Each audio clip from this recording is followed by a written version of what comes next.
नमस्कार दोस्तों, आज हम खनिज पोषण पाठ का अंतिम और सबसे महत्वपूर्ण भाग पढ़ेंगे। इस वीडियो में हम पढ़ेंगे नाइट्रोजन चक्र और जैविक नाइट्रोजन स्थिरीकरण। नाइट्रोजन चक्र जीवित प्राणियों में कार्बन, हाइड्रोजन व ऑक्सीजन की अतिरिक्त नाइट्रोजन प्रमुखतम तत्व है।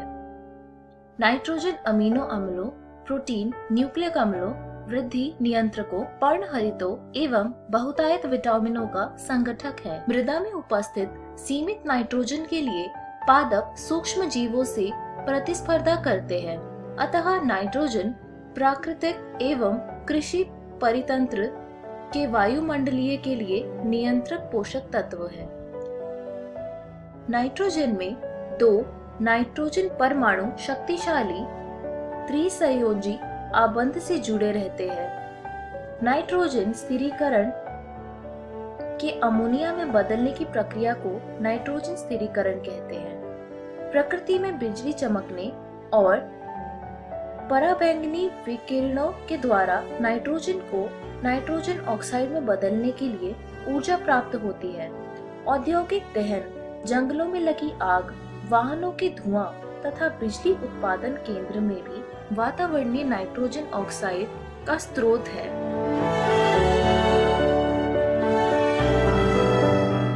मृत पादपों व जंतुओं, पादप जैव भार की उपस्थित कार्बनिक नाइट्रोजन का अमोनिया में अपघटन अमोनीकरण कहलाता है। इसमें कुछ अमोनिया वाष्पीकृत होकर पुनः वायुमंडल में लौट जाती है, लेकिन अधिकांश मृदा में उपस्थित सूक्ष्म जीवों द्वारा निम्नानुसार नाइट्रेट में बदल दी जाती है।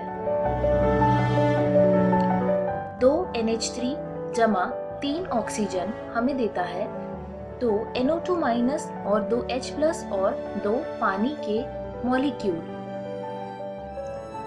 अमोनिया पहले नाइट्रोसोमोनास और नाइट्रोवेक्टर जीवाणु की मदद से नाइट्रेट में बदल दिए जाते हैं।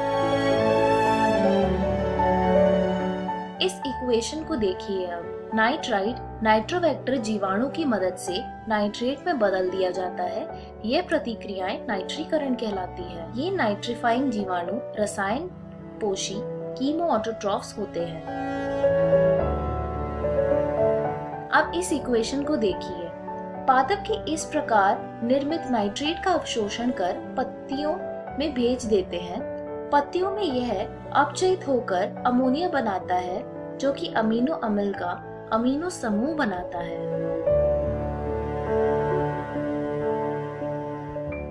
मृदा में उपस्थित नाइट्रेट भी डीनाइट्रीकरण द्वारा नाइट्रोजन में अपचयित हो जाता है। डीनाइट्रीकरण की प्रक्रिया सीडोमोनास व थायोबैसिलस जीवाणु संपन्न करते हैं। जैविक नाइट्रोजन स्थिरीकरण वायु में प्रचुर मात्रा में उपलब्ध होने पर भी केवल कुछ ही जीव नाइट्रोजन का उपयोग कर पाते हैं। केवल कुछ ही प्रोकैरियोटिक जातियां नाइट्रोजन का स्थिरीकरण कर पाती है। जीवित प्राणियों द्वारा नाइट्रोजन का अमोनिया में अपचयन जैविक नाइट्रोजन स्थिरीकरण कहलाता है। नाइट्रोजिनेज एंजाइम मात्रा प्रोकैरियोट में पाया जाता है। ये सूक्ष्म जीव N2 स्थिरीकरक कहलाते हैं, यानी नाइट्रोजन स्थिरीकरक कहलाते हैं। नाइट्रोजन स्थिरीकारक सूक्ष्म जीव स्वतंत्र या सहजीवी जीवन यापन करने वाले हो सकते हैं। उदाहरण के लिए स्वतंत्र जीवी नाइट्रोजन स्थिरीकारक ऑक्सी सूक्ष्म एजोटोबैक्टर व बेजनिकिया रोडोस्पाइरलम अऑक्सी और स्वतंत्र जीवी है। जो जीवी सिर्फ स्वतंत्र है वो है बैसिलस। स्वतंत्र जीवी नाइट्रोजन स्थिरीकारक, इसके साथ कई नील हरित जीवाणु जैसे एनेबीना, नॉस्टॉक भी स्वतंत्र जीवी नाइट्रोजन स्थिरीकारक है। सहजीवी जैवक नाइट्रोजन स्थिरीकरण के कई प्रकार संघ ज्ञात है। इन सब में प्रमुख लेग्यूम जीवाणु संबंध है। राइजोबियम जीवाणु लेग्यूम, अल्फा, स्वीट क्लोवर, मीठा मटर, मसूर, उद्यान मटर, बाकला एवं क्लोवर आदि में इस तरह संबंध बनाते हैं। जड़ों के गांठों के रूप में होते हैं। ये सबसे सामान्य सहजीवन जड़ों की गांठों के रूप में होता है। ये ग्रंथियां जड़ों पर छोटे उभार के रूप में होती है। अलेग्यूमिनोस पादपों जैसे एल्नस की जड़ों में सूक्ष्म जीव पंक्तियां यानी फ्रैंकिया स्थिरीकरण ग्रंथियां उत्पन्न कराती है। राइजोबियम और फ्रैंकिया दोनों ही मृदा में स्वतंत्र जीवी है, लेकिन सहजीवी के रूप में वातावरण नाइट्रोजन का स्थिरीकरण करते हैं। पुष्पन से पहले किसी सामान्य दाल के एक पौधे की जड़ों को उखाड़ें। आप जड़ों में लगभग गोलाकार अतिवृद्धियां देखेंगे। ये ग्रंथिकाएं हैं। यदि आप इन्हें काटेंगे तो पाएंगे कि केंद्रक भाग में ये लाल या गुलाबी रंग की है। यह रंग लेग हीमोग्लोबिन की वजह से होता है। ग्रंथि का निर्माण मेजबान पौधों की जड़ एवं राइजोबियम में पारस्परिक प्रक्रिया के कारण होता है। ग्रंथि का निर्माण के मुख्य चरण इस प्रकार है। राइजोबियम बहुगुणित होकर जड़ों की चारों ओर एकत्रित हो जाती है तथा उपवजयी और मूल रोम कोशिकाओं से जुड़ जाती है। मूल रोम मुड़ जाते हैं तथा जीवाणु मूल रोम पर आक्रमण करते हैं। एक संक्रमित सूत्र पैदा होते हैं जो जीवाणु के जड़ों के कॉर्टेक्स तक ले जाता है, जहां वे ग्रंथि का निर्माण प्रारंभ करते हैं।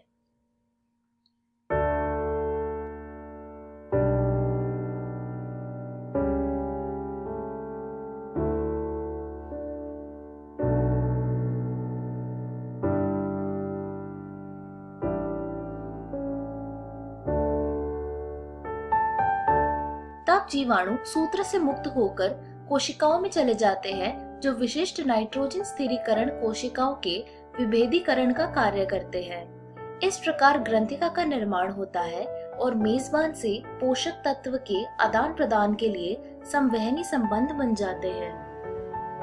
इन ग्रंथिकाओं में नाइट्रोजनस एंजाइम एवं लेग हीमोग्लोबिन जैसे सभी जैव रासायनिक संगठन विद्यमान होते हैं। नाइट्रोजनस एंजाइम तक मोलिब्डेनम फेरस प्रोटीन है, जो वातावरणीय नाइट्रोजन को अमोनिया में परिवर्तन को उत्प्रेरित करता है। यह नाइट्रोजन स्थिरीकरण का प्रथम स्थायी उत्पाद है। इसका समीकरण कुछ इस प्रकार है। अल्फा कीटोग्लूटारिक अम्ल और अमोनिया और NADPH में अगर हम ग्लूटामेट डिहाइड्रोजनेज की मदद लें और इसे निकालें तो ग्लूटामेट और पानी और NADP हमें प्राप्त होता है। सोयाबीन के मूल ग्रंथिका का विकास पहले चित्र में आप देख सकते हैं। राइजोबियम जीवाणु सुग्राही मूल रूम स्पर्श से उसके नजदीक विभाजित होता है। दूसरे चित्र में संक्रमण के बाद मूल रोम में कुंचन प्रेरित होता है। तीसरे में वह संक्रमित जीवाणुओं को भीतरी कॉर्टेक्स में ले जाता है। जीवाणु दंड के आकार के जीवाणु संरचनाओं में रूपांतरित हो जाते हैं और भीतरी कॉर्टेक्स एवं प्रारंभ कोशिकाएं विभाजित होने लगती है। कॉर्टिकल एवं प्रारंभ की कोशिकाओं का विभाजन एवं वृद्धि ग्रंथिका निर्माण की ओर ले जाती है और चौथे और आखिरी चित्र में संवहनी ऊतकों से पूर्ण एक परिपक्व ग्रंथिका मूल में अविच्छिन्न होती है। डिहाइड्रोजनेज नाइट्रोजनेज एंजाइम आणविक ऑक्सीजन के प्रति अत्यंत संवेदी होता है। इसे अनऑक्सी वातावरण की अनिवार्यता होती है। ग्रंथियों में ये अनुकूलता होती है कि उसके एंजाइम को ऑक्सीजन से बचाया जा सके। इन एंजाइम से सुरक्षा के लिए ग्रंथिकाओं में एक ऑक्सीजन उपमार्जक होता है, जिसे लेग हीमोग्लोबिन कहते हैं। यह रोचक तथ्य है कि स्वतंत्र जीवी अवस्थाओं में सूक्ष्म जीवी ऑक्सी होते हैं, जहां नाइट्रोजनेज क्रियाशील नहीं होता, लेकिन नाइट्रोजन स्थिरीकरण के दौरान ये अनऑक्सी हो जाते हैं, जो नाइट्रोजनेज एंजाइम की सुरक्षा करते हैं। ऊपर दिए गए समीकरण में आपने देखा होगा कि नाइट्रोजनेज के द्वारा अमोनिया संश्लेषण के दौरान अत्यधिक ऊर्जा का अनिवार्यता होती है। इस ऊर्जा की आपूर्ति मेजबान कोशिका की ऑक्सी श्वसन से होती है और वे कुछ इस प्रकार दिखती है।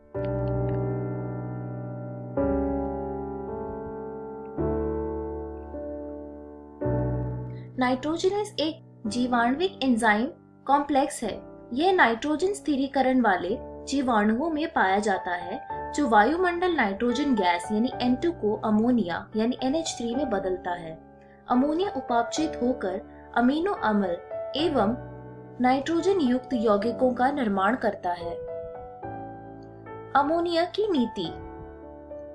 अमोनिया कार्यकीय पीएच पर प्रोटोनीकरण के बाद अमोनियम आयन का निर्माण करती है, जबकि अधिकांश पादप नाइट्रेट की तरह अमोनियम का भी स्वांगीरण कर सकते हैं, लेकिन अमोनियम आयन पादपों के लिए विषाक्त होते हैं, जिसके कारण उनमें एकत्र नहीं हो पाते हैं।